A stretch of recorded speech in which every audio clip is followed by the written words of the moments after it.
Welcome back to, my solution. Stop wearing the blue kit.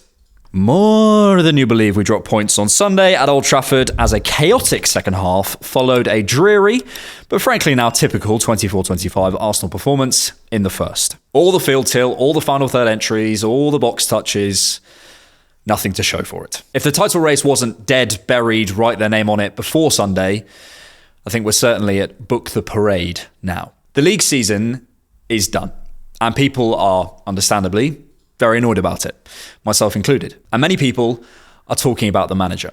Is Arteta the right guy? Has he taken us as far as he can go? Is he our Brendan Rodgers? And so on. And I'm not on KSE's payroll for Arteta PR to sit here and say nothing.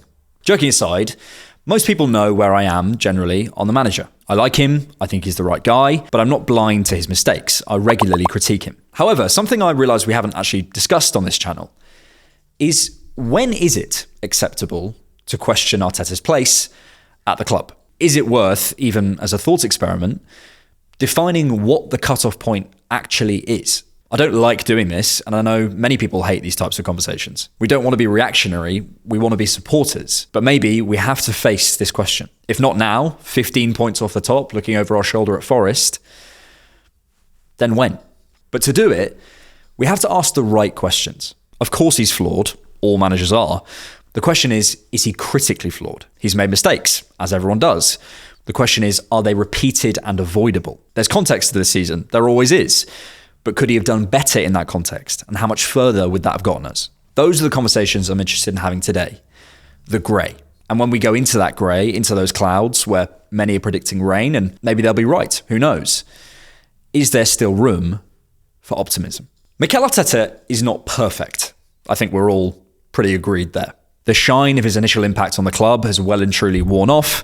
The honeymoon period definitely over. We're facing reality, eating chicken and chips together in dignified silence on a Tuesday night 5 years in, going, is this it? We're very familiar now with his specific flaws, some of which we'll come to and directly address later on. But I think that familiarity has now bred a little bit of contempt. One of the more curious and ever-evolving aspects of modern football is the online aspect, and what that's done to fan conversations and debate. We are still in the midst of one of the biggest changes ever to how we analyse the sport, but I still think we collectively understand very little about what that has done to the analysis. What might have started as a potential opening up of worlds has, at least in football, also pushed certain parties further and further into algorithm-led niches, as I see it. WhatsApp group chats, Reddit and Twitter threads, club-specific podcasts, YouTube communities, wherever you get your online fan fix from.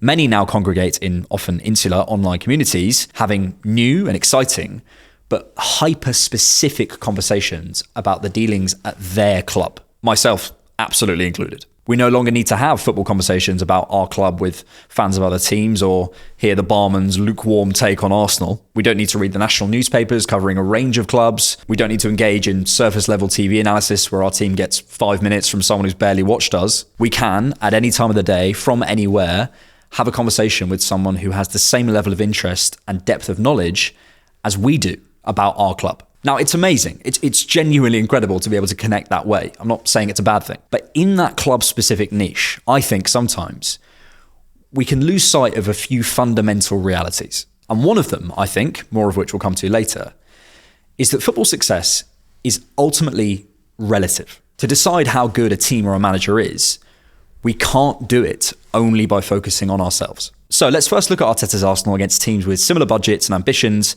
in a fair sample of context. He's doing well relative to many others, and that has to factor in here. We're not the most expensively assembled squad in the history of the sport, who haven't finished above us since 2022.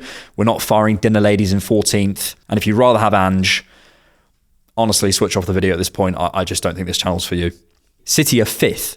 Pep, the greatest of all-time manager in my view, has had no answers for their Rodri-less problems, even with their spend in January. So right now, one of the comparable managers is doing, objectively, better than Arteta. And am I saying he should be here because we're not Spurs?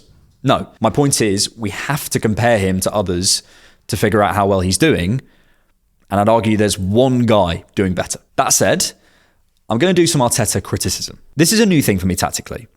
I really don't like how quickly we enter and exit the wide areas when we're going there in these game states where we have all the possession, like against United. The ball goes out there about 500 times a game, but about 450 of those times, it just comes straight back. The whole point of going wide constantly is to work an angle, move defenders, drag people out, find the overlap, find the reverse or the slip ball.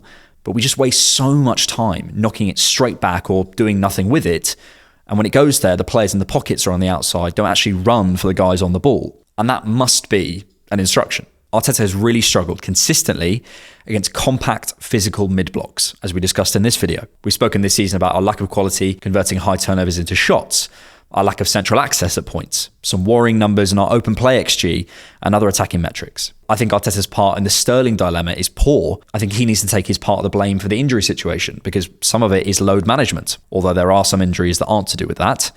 And I also don't understand some of the persistence with certain things like Marino at centre forward recently when it isn't working at points in games. But if you had to build a ranked tier list of issues at the club this season, say Mikel, the injuries, the red cards, Liverpool's form, anything else you can think of, just plucking something out of complete thin air, I don't know, the referees putting the lines too far back or missing blatant handballs, just, plucking something out of complete thin air. If you ordered that list from biggest to smallest problem, and you had Mikel as the biggest problem,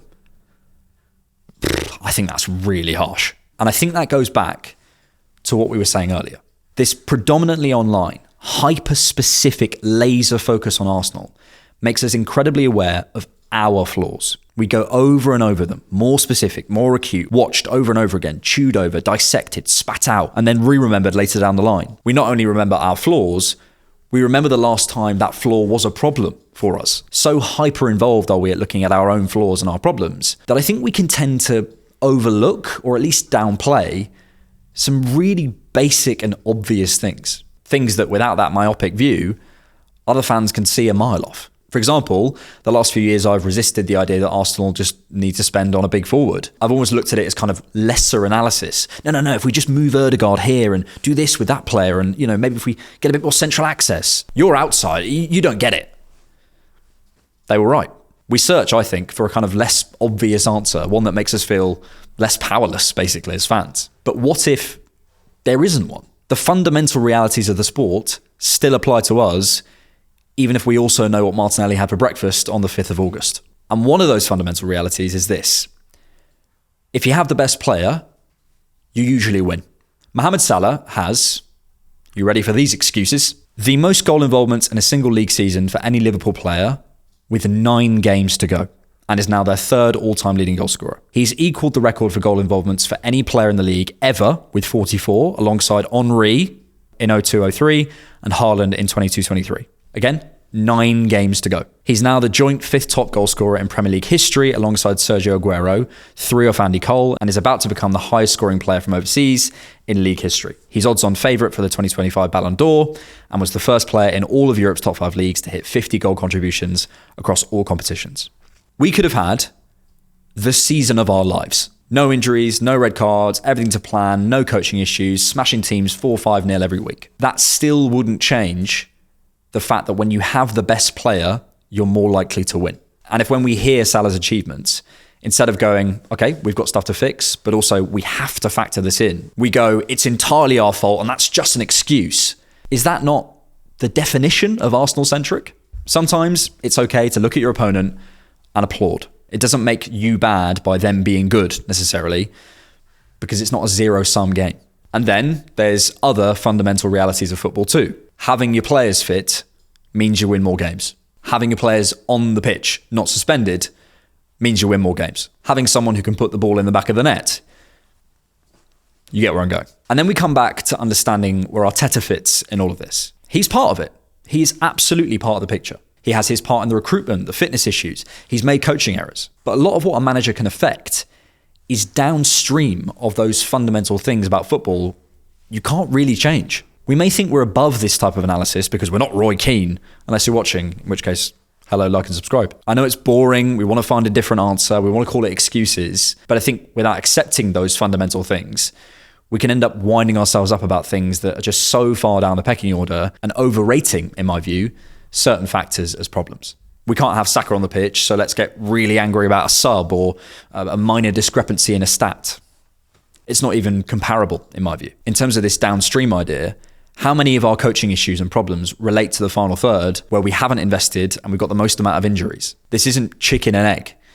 It's cause and effect. I also think, while to some degree, how much of this is his detail and instruction is up for debate, and Arteta's putting them on the pitch, he's been let down by a few players this season in a way I've not seen before. Ødegaard hasn't been good enough.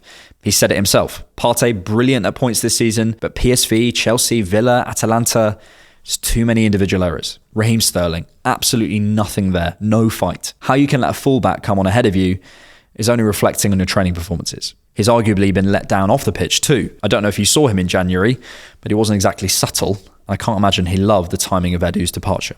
What I think a lot of this is familiarity. We know Arteta, we know his issues. He's the common denominator and he has to take ultimate responsibility. I get that. Being the common denominator doesn't mean you're the main factor. Although I did fail maths, so maybe someone can correct me.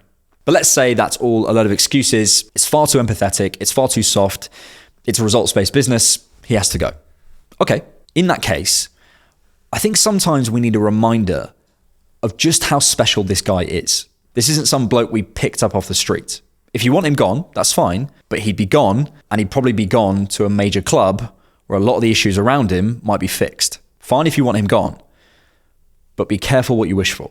Mikel Arteta won 8 more games in his first 200 as Arsenal manager than Arsene Wenger did, and he has the highest win rate of any manager in Arsenal's history. He has the 5th highest win rate after 200 games in Premier League history. Considering where Arsenal were when he took over, that is an astonishing stat. Just look at the names there. There are 8 managers who've ever achieved 89 points or over in Premier League history. Pep Guardiola, Jurgen Klopp, Jose Mourinho, Antonio Conte, Sir Alex Ferguson, Sir Arsene Wenger, Roberto Mancini, and Mikel Arteta. There have been 296 managers in charge of 51 clubs in the Premier League era, so 8 of them would make just over 2.7%. In other words, Mikel is in the top 2.7% club in terms of managers who have ever achieved that outcome of over 89 points in league history. Think about who that doesn't include. Big managers with big reputations at big clubs with big budgets. David Moyes, Carlo Ancelotti, Rafa Benitez, Brendan Rodgers, Manuel Pellegrini, Unai Emery, Mauricio Pochettino, Thomas Tuchel. The list goes on. The difference is, I hear you say, the other 7 names have all won the Premier League. We all know he needs to win a trophy. He needs to get over a line. No one is saying that's not the case. But I've just given you concrete evidence this guy wins a lot. On the familiarity point, let's say you were starting fresh, looking for a guy who might win us the league. If I brought those stats to you and suggested this guy, would it not be a decent bet to say that he might win a league? He hasn't got forever. He's had a lot of time, and I'll give my conditions for Mikel going at the end. But is that not fair? Is that a mental shout that the guy in the top 2.7% of Premier League managers ever and the only non-winner might win soon? And more than familiarity, I wonder if at this point, Mikel's story at the club is beginning to work a little bit against him. Mikel recently did an interview with Patrick Davison on Sky, which was great. Quick side note, about 8 minutes in, he reveals the big lessons or insights from this season are around squad construction, preparing for the unexpected and learning about the relationship with those around him in adversity, but also those, quote, far from the club. Whether he's referring to his relationship with the ownership or not is open to interpretation, but it's nice to hear him clearly confirm what the lessons from the season are, and I suspect the appointment of Berta will shake some things up. Davison asked Mikel where he sees Arsenal in terms of the phases he set out at the beginning of his tenure. And Mikel says, phase 4. In April 2024, Mikel said we were close to phase 4, and there's been some reporting Mikel said 4 to 5, but he doesn't. He says 4, and then says, and we've not finished going from 4 to 5, implying we're quite close to 5. He describes phase 4 as establishing yourself at the highest level in the Champions League, consistently performing with a DNA that is very, very clear, with a lot of unity throughout the football club internally and externally, and being very close and touching big trophies. He confirms he laid this out on day 1 to the owners, and then interestingly, confirms that he thinks this timeline is about right and what he predicted to get to this point from day 1. Imagine for a moment a world where 22-23 didn't happen the way it did. We went 8th, 5th, let's say 4th in 22-23, so Champions League, then came 2nd last season. Would some fans feel the way they do? I'm impatient to win, but what I mean is the impatience with the coach. I think a lot of fans saw that chance at the league title in 23 at a time when we definitely weren't ready, and got excited. Many say it was their favourite season at Arsenal in years. Understandable. But I think that's because it was so unforeseen. Arteta has now confirmed that even from the beginning, that would have been ahead of schedule. So has that set our expectations a little bit too high? Did we peak a little bit too soon? Second 2 years in a row is frustrating, but it feels better than second 3 years in a row. And also, if we'd had a dip, let's say we went 8th, 5th, 2nd, 4th, 2nd. Would that mean maybe we'd be dealing with this adversity this season a bit better? The problem is, Mikel's kind of made a rod for his own back with his story here, because everything up to now has been pretty linear. The points tallies, the development of the players, the ability to compete, it's all been going one way. And this is the first season where we've arguably regressed. And regardless of context, this is new. And I don't think we know how to deal with it. The question is, does Mikel get a chance to correct this? Do 5 years of progress towards a goal not buy you time to fix the first dip, really, that you get? Statistically, comparatively, factually, the story, the familiarity, all those factors, the tier list, it seems to me to make sense to set clear parameters, say this is where we get off, but allow this guy the time to go and fix it. But some still won't feel that way. So maybe it's something else. The truth is, the real engine behind football, though we don't like to admit it, do we, as 97.5% men according to YouTube analytics, shout out my female viewers, don't wink, weird, is not money, it's not technical quality, it's not the stadiums, it's not the coaches, it's not even the players. It's the feeling, the love of the sport. But we have to care for any of this to actually matter. And football is a place, I think for a lot of men, where we get to explore feelings, but in a controlled, walled environment. We can connect with friends, scream, shout, argue, laugh, get angry, be joyous, be despondent. But we know deep down that it doesn't actually matter. Like, it isn't actually life or death. It's way bigger. It's somewhere to congregate, to form tribes, to connect. I've somehow made it my job. I'm incredibly grateful, and it matters so much to me. And so I can only speak personally, but sometimes I wonder if in these rational, masculine-heavy debates, where everything is an argument, a rationale, a logic, a stat, is it worth taking a step back and saying, okay, Arsenal is emotional for me. This is vulnerable for me. I am invested emotionally. I can't pretend I'm this logical robot spitting out perfect takes. So with that in mind, what's really driving this?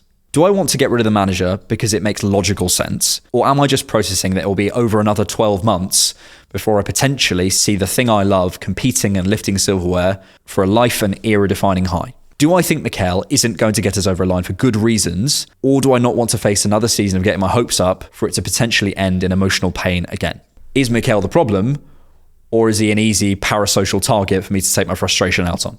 Or, and this is the flip side, am I so invested in this project and this team so far down the path that I just can't admit I'm wrong? It's absolutely possible. Have I come out in some sunk cost fallacy type situation where I've built my whole view of Arsenal based on the idea that we will succeed under this manager and it's less painful to stay on the sinking boat and drown than abandon ship right now? And I don't really have the answers to that for you. I can only answer it personally. But I at least think it's worth factoring in. So, all that said, we can't keep going forever. We can provide context, we can see what Mikel is doing is relatively unique, but we can't wait around forever. At what time will I personally get off the Arteta train? Here is my list for entertaining moving on. It's fourfold, and I want you all to hold me to this because it's only fair. Number one, we have a season with reasonable, difficult to define, but reasonable fitness and officiating. And this year can be our yardstick with no change in performance. Number two, we get investment in the forward areas this summer and then see no subsequent significant uptick in our attacking performance and underlying metrics. Number three, we see no improvement in the cup competitions in 25-26. And number four, either of these, we go backwards or Mikel repeats the coaching issues we've discussed at length this season. Specifically, the mid-block concerns, the lack of transition quality, and our attacking identity doesn't evolve. If all of those conditions are met, heck, if even a few of them are met, I think we can start to talk about the manager. But till then, I think he's deserved the chance to show us what he's learned from probably the most edifying season he's had at Arsenal. We all make mistakes, and the walls are closing in, but if we do what we need to do this summer, I still think there's a lot of room for optimism. If you like The Different Knock, you can support us on Patreon monthly, or you can buy us a coffee.